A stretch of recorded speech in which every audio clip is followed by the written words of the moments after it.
Yeah. That's my second win.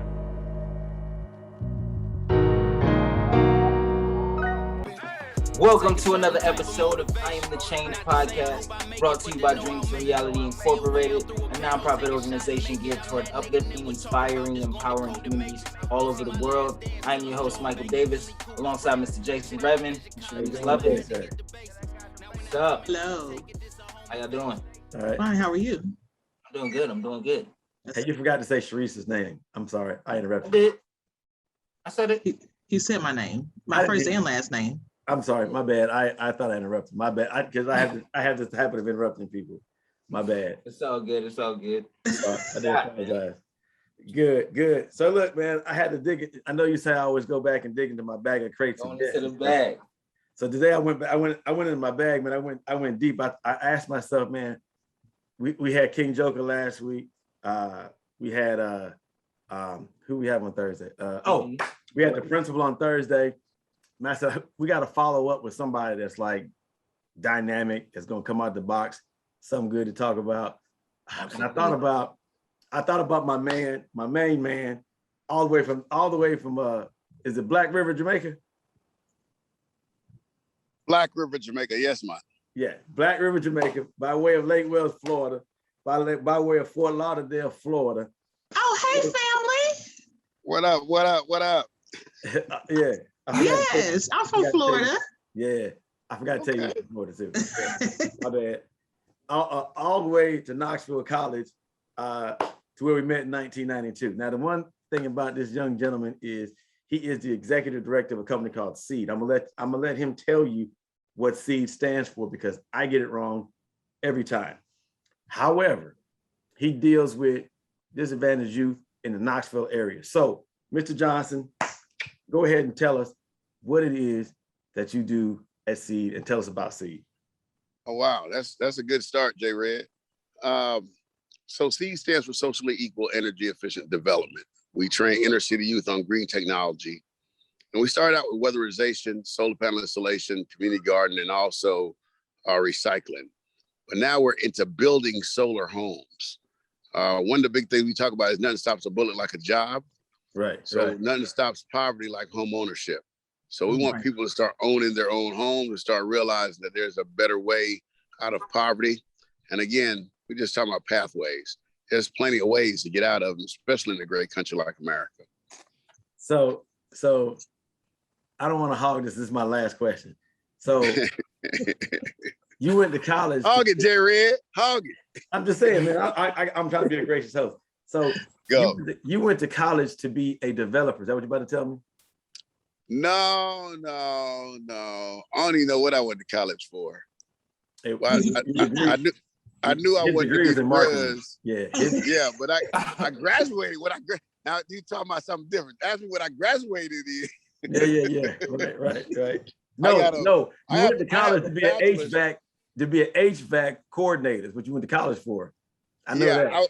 I was a marketing major with a it was a business administration major with a marketing emphasis.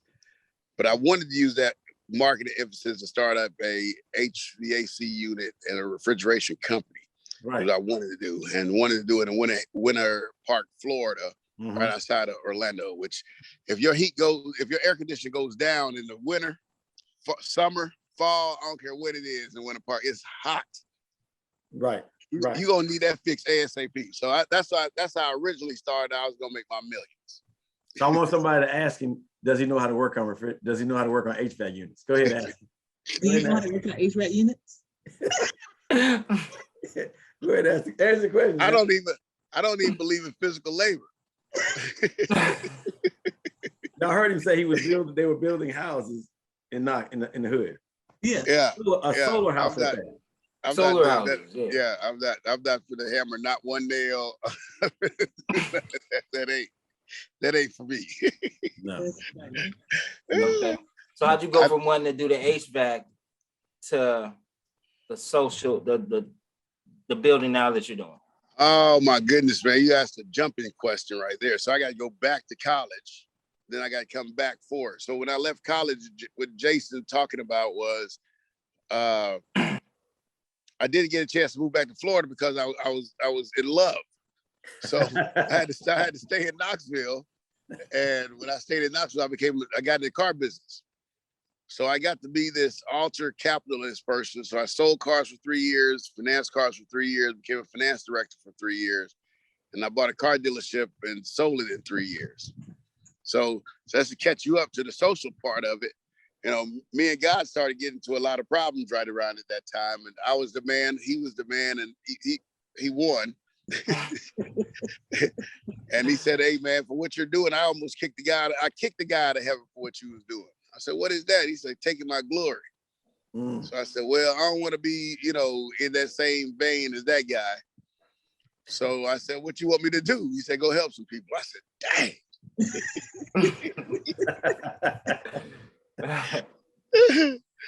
But he put me in this nonprofit world where you can't do nothing but help people. But what ends up happening is those people help you way more than you can ever help them. So I got into nonprofit 14 years ago at a company, and realized that it's a way to help a lot of people, but at the same time help you grow and help you understand yourself, because you really can't help others without helping yourself. Your testimony will save somebody else's whole spirit and their whole soul. So I got to drop that part off. But really, the glory be to God, man, because I shouldn't even still been alive. From neck breaks to heart stents to college gunfights to whatever I shouldn't even be here, but thank goodness to God I'm here, and I ain't even tell all the rest of the stories with Jason. But yeah. So how I got to that is through that process. Okay. So how do you choose or recruit people to be a part of your organization? Or is it just somebody finds you and they say, "I'm interested"?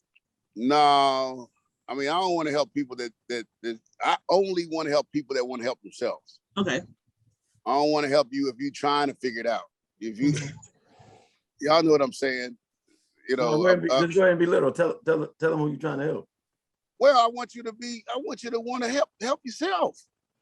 Can't nobody come out of heaven and just hold your hand and walk you through this process. You got to do it.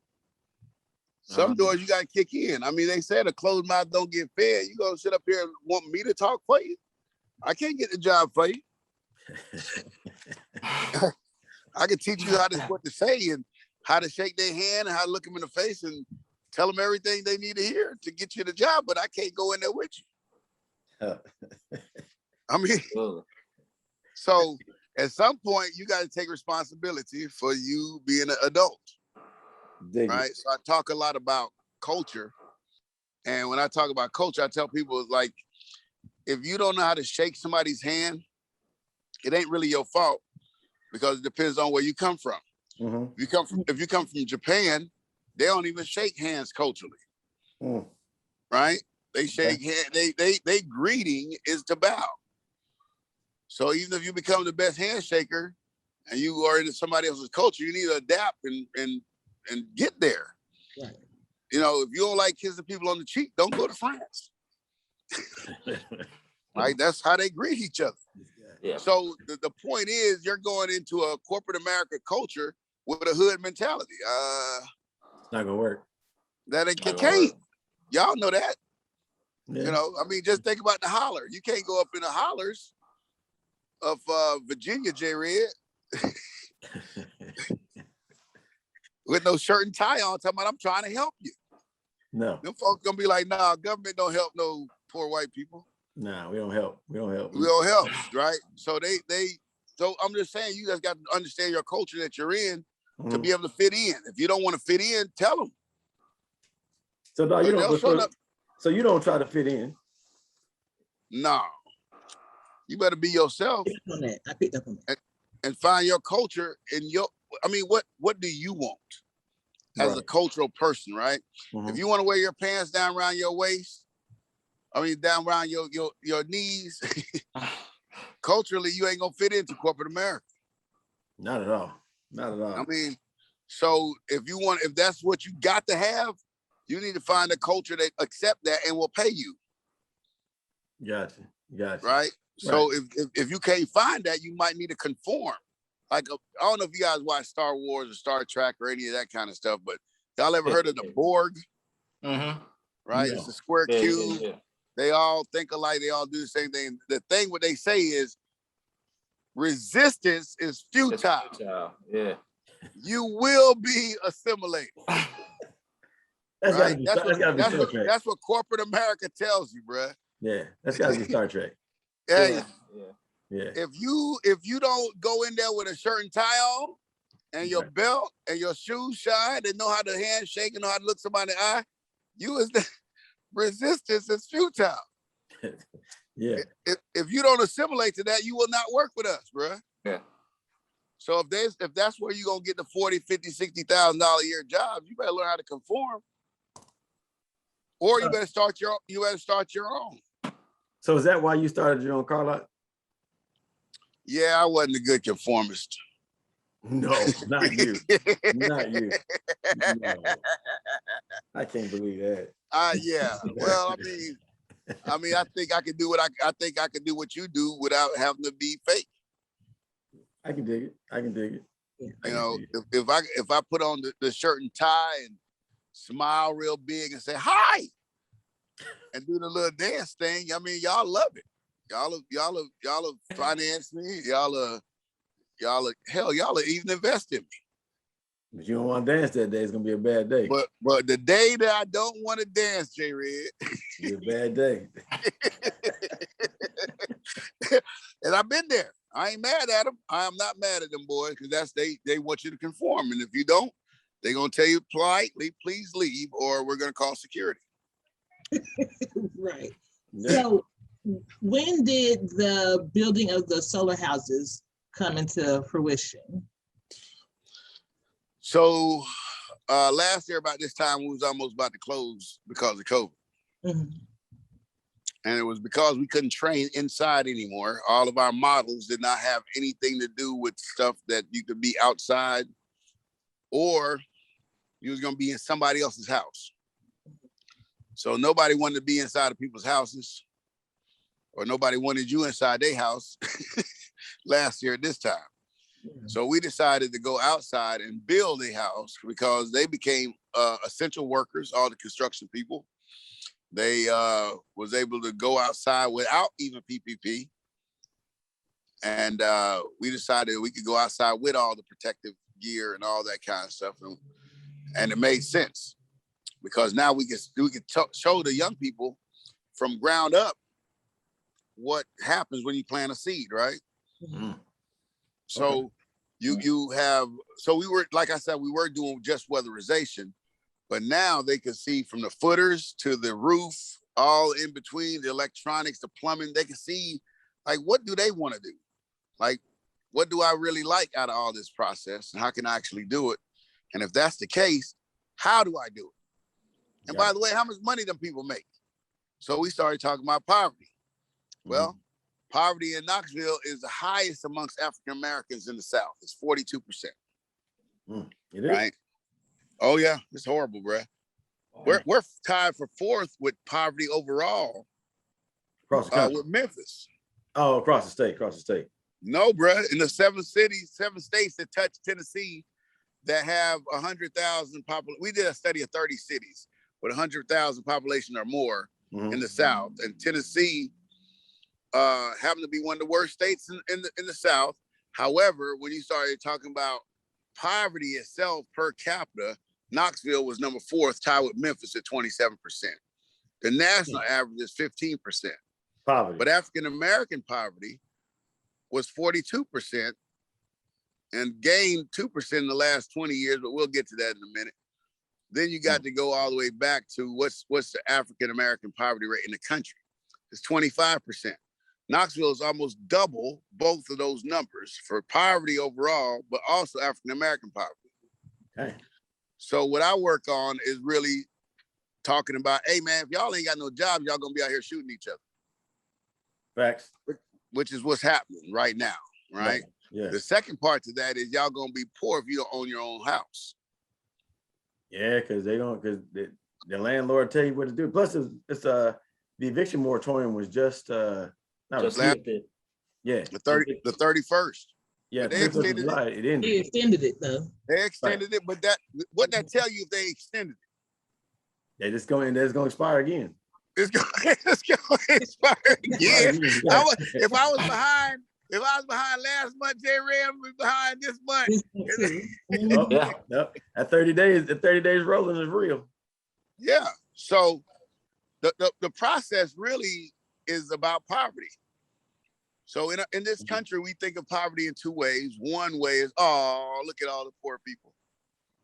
Help them, give them food, give them clothing, give them shelter, give them health care, dental care, all that stuff. Right. The other one is forget them.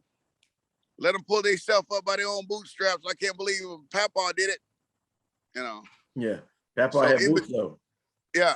Well, even in between those two thought processes, everybody think education is the way to bridge the gap. Your vocational education, yeah. Well, You gotta make money. the problem is they ain't true.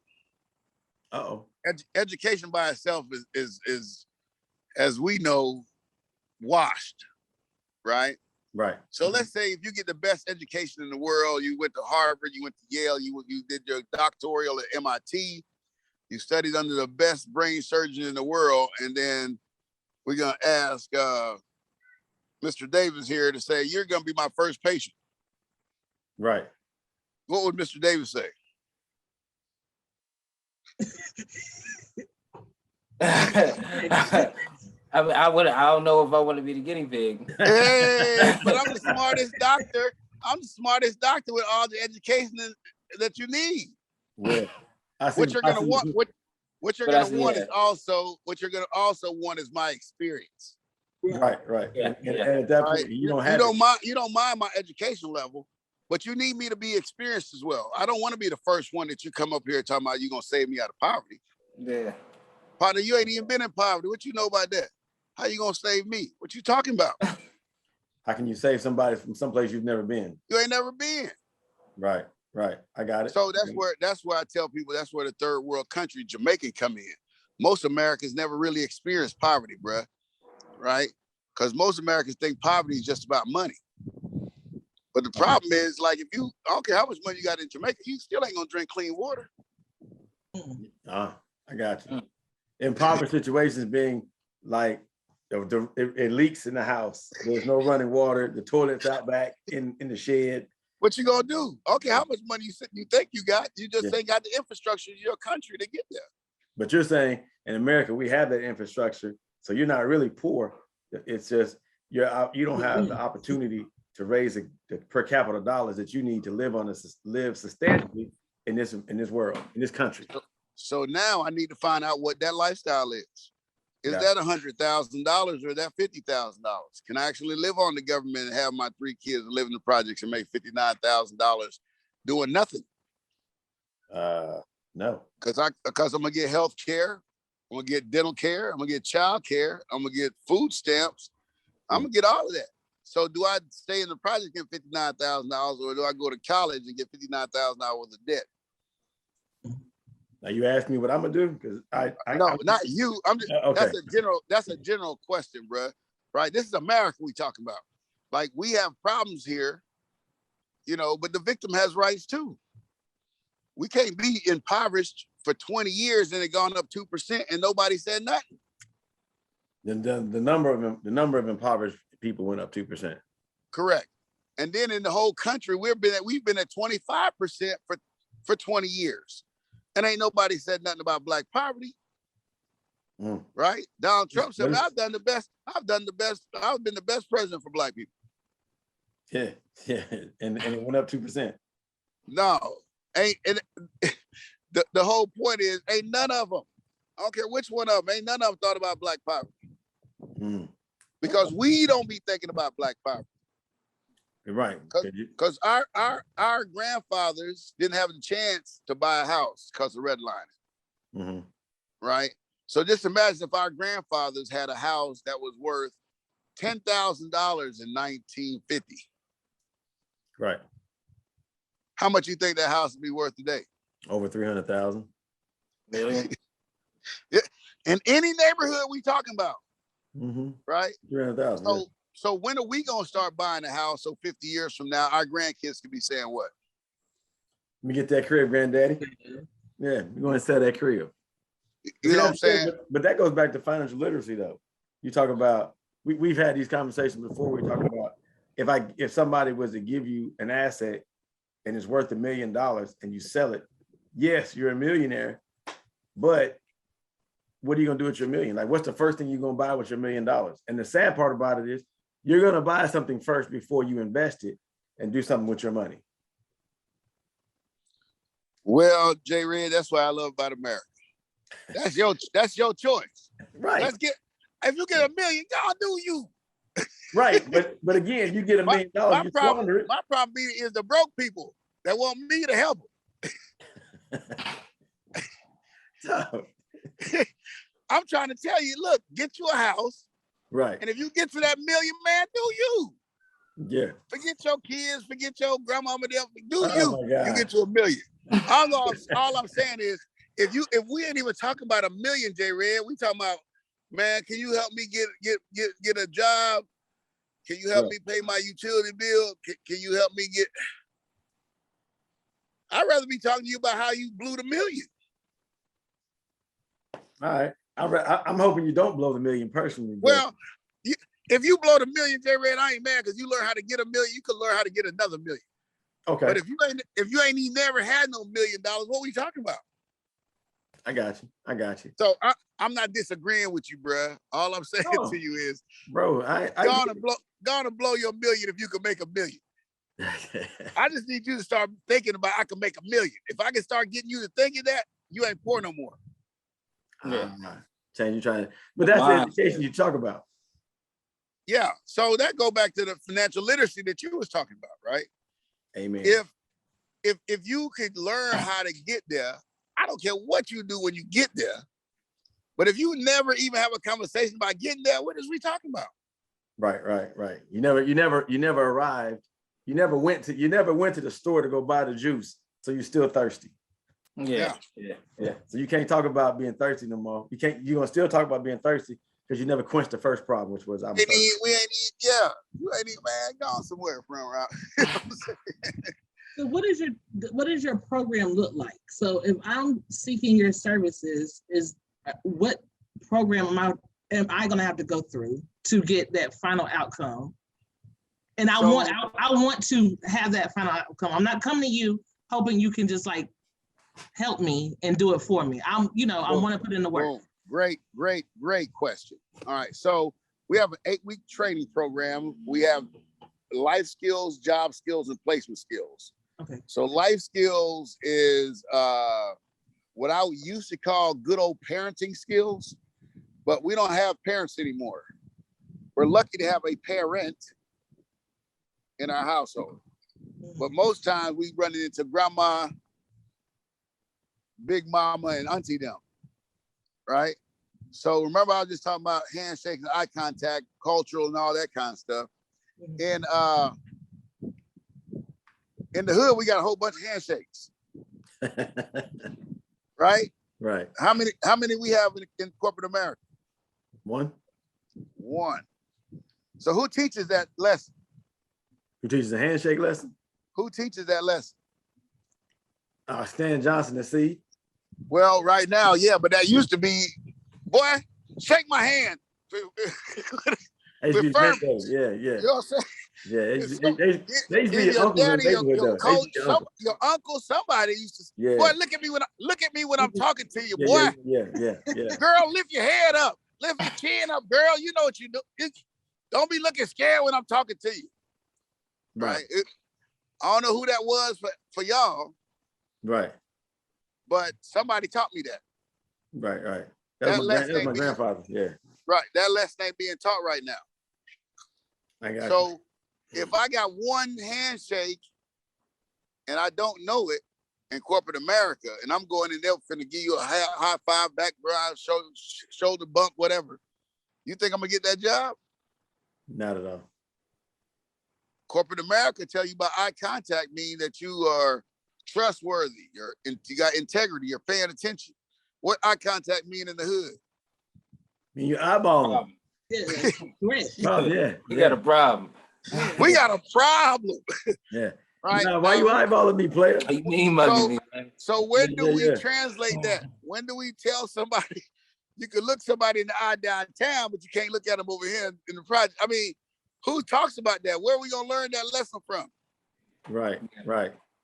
Okay. So that's life skills. So we talk about proper conversation around the water cooler, proper dress, those kind of things. How do you de-escalate a conversation or an argument with your coworkers so you don't get in a fight at work?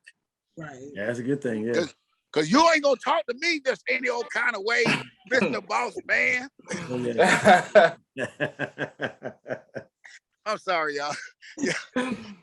All right, Doc. It's okay. All right. All right.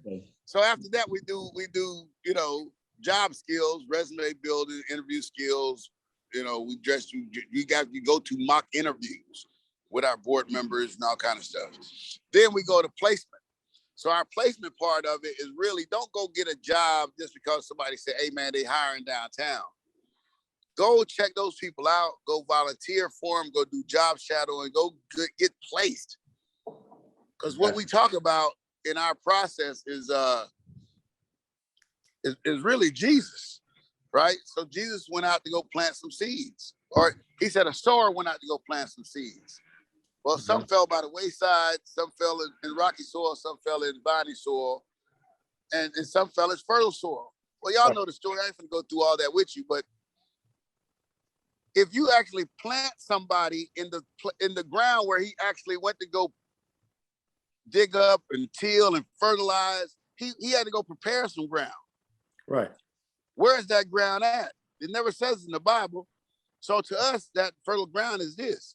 I need to plant a seed in your mind that you can do better than you do it right now. Gotcha. Right? So if you go get placed, you get to grow 30, 60, even 100 folds. More than you was doing. So that's my point. That's our program in a nutshell. After that, we have different revenue generating streams for our company, which one of them is building a solar house. The other one is community engagement. And what we do in community engagement, we go out and knock on doors and we either get information to bring back to a client, or we take information from a client and give to the residents. So we do contracts in what we call community engagement. And then we also do like handyman work, right? So we're actually doing the alleys in Market Square and taking off all the graffiti that's not wanted. Thunderstorm time. Hey man, that means you're doing good things. God talking to you. Yeah, there it is. So, but my whole point to that is, then we have a 4-week boot camp after that to talk about, do you want to be in the edible forest? Do you want to be in the solar house? Or do you want to be in a community engagement? Mm-hmm. So we have avenues for these young people to go into directly into jobs. Okay. Or we say we have partners that we have to get jobs to. So we have a 70% completion rate. But once you complete, we got about a 92 or 90% placement after they graduate. So we're beating most of the national averages and all that kind of stuff. But the biggest thing is we just, them young people just need somebody to care and be interested in their life and have somebody to say you're gonna be all right and all that. So that's the end of the day. You just got to care about people. So man, let me ask you a question. And I know this story because I know you. So yeah. So a couple of years ago. So first let me ask you. There's no question that's off limits, right? Okay. All right. It ain't gonna be nothing real personal. No, be careful. Okay, I know. I won't bring it to dirt. So a couple of years ago, your brother's son, your nephew, got killed. Yes. So you deal with an element of society. So that person that shot your nephew could have been somebody that could have come to your program. So when that happened, how did you keep going and keep doing what you're doing, knowing that the person that killed your nephew could have been somebody that was in your program? That's a good question, Jason. Hey man, I come up with some good ones, dog. Yeah. So I mean, I'm gonna have to say God, bruh. I can't even really put it no other way. God told me that you on the wall, you need to double down. This is why you doing what you're doing, because this is what you're trying to prevent. Even though it happened to you, I needed you to feel like this is a part of, this is you. You know what I'm saying? This ain't them. Right. You know how you play spades and it's us and the them. Yeah. Right. Yeah. Now them dems, you really, I mean, we all playing spades together. You probably like the people you playing against, but it's them, right? Yeah. Us gotta win. So you just got to win. You know, so it's so in that case, it ain't like a zero-sum game, because I realized that, as you said that, bro, Friday, that dude just got sentenced, dog. Right. Right. So he got 51 years for first-degree murder. He got 14 years for reckless endangerment.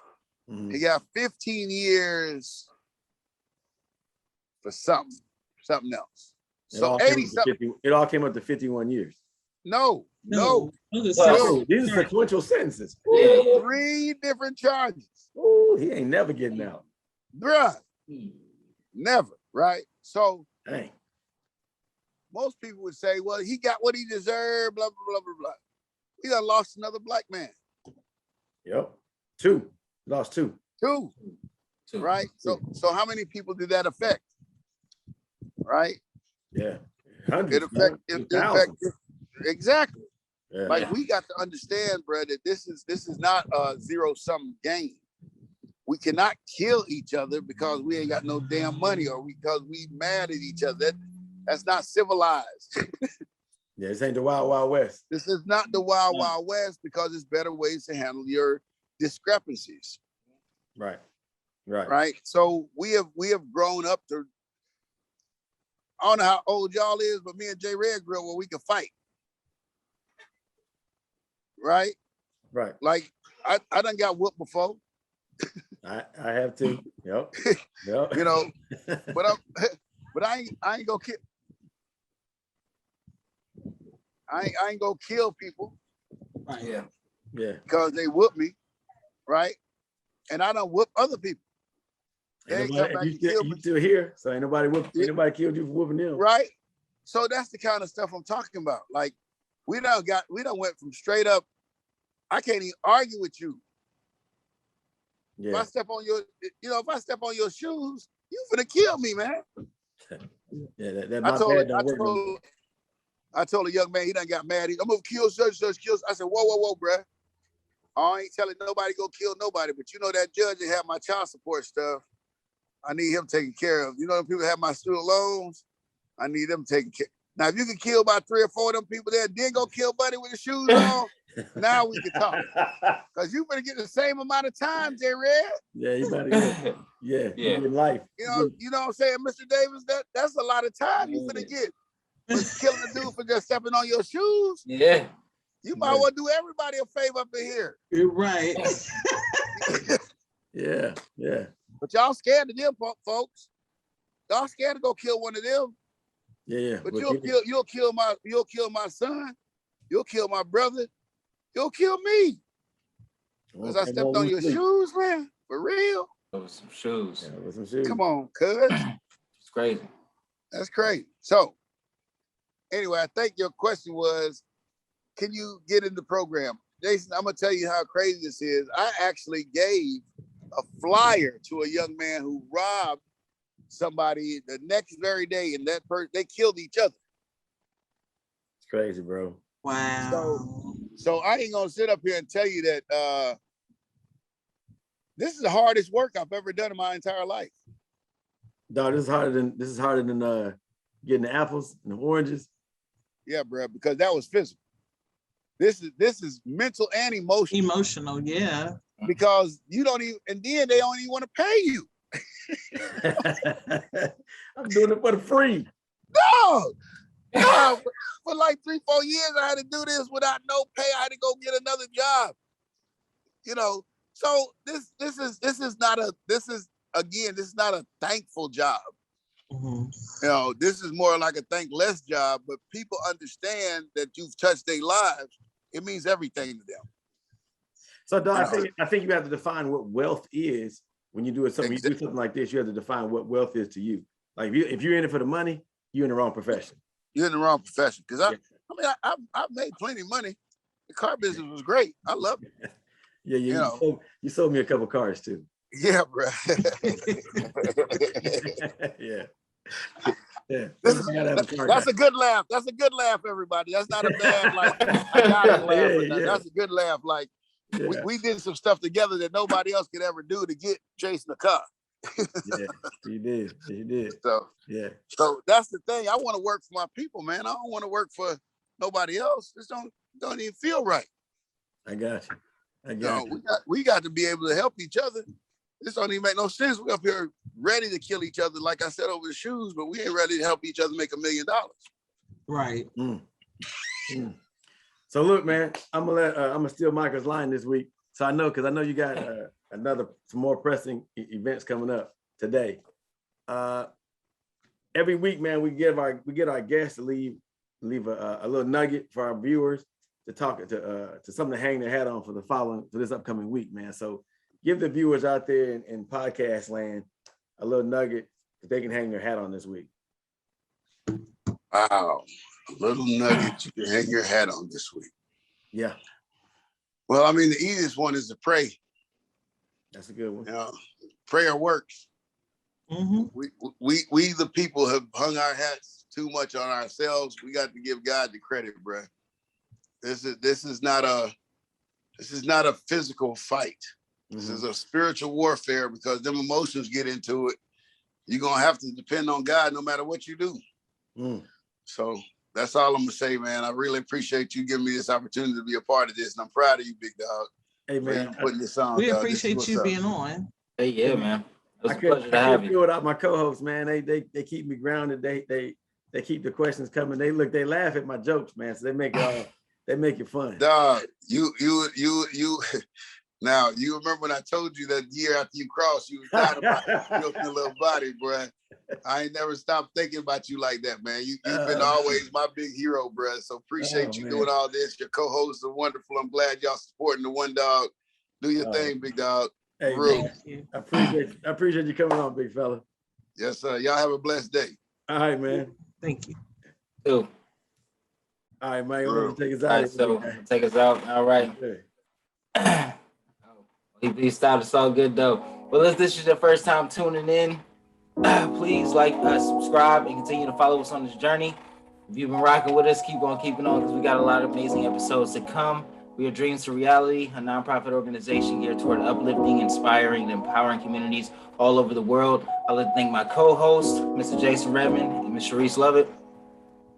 It was another amazing episode. I'd like to thank our guest as well. Even though he peaced out a little early, he had some business to handle, but it's all good. You know, I thank y'all for joining in and for tuning in this week. And remember, our goal is not to be better than anybody, but together we can achieve better for everybody. Thank you.